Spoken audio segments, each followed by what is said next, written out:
সালাতে দোয়া কবুল হয়। সালাতে দোয়া কবুলের 3 জায়গা। একটা হচ্ছে তাকবীরে তাহরিমার পরে আমরা সানা পড়ি না, আমরা তো একটা পড়ি। আল্লাহর হাবিব সুন্নাহ এবং নফল নামাজে আরো পড়তেন সানা, ওই দোয়া কবুল হয়। 2 নম্বর জায়গা সালাতে সেজদায় পড়ে দোয়া করলে কবুল হয়। আকরাবু মা ইয়াকুনুল আবদু মির রাব্বিহি ওয়া হুয়া সাজিদ ফাকসিরু ফিহি দুআ। বান্দা যখন সেজদায় লুটিয়ে পড়ে বান্দা আল্লাহর সবচেয়ে কাছে চলে যায়। তা কিন্তু বিশ্বনবী বলে সেজদাটা তোমার রবের কুদরতি পায়ের উপরে পড়েছে। সেজদায় পড়ে দোয়া করেন। সালাম ফিরানোর আগে বিশ্বনবী দোয়া করতেন, লা ইউসাল্লিমান্না আহাদুকুম হাত্তা ইয়াতাআওয়াযা মিন আরবা'a।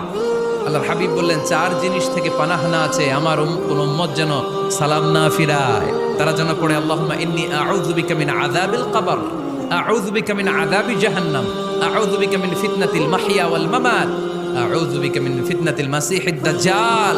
আল্লাহ কবরের আযাব থেকে বাঁচাও, আল্লাহ জাহান্নামের আগুন থেকে বাঁচাও, আল্লাহ জীবন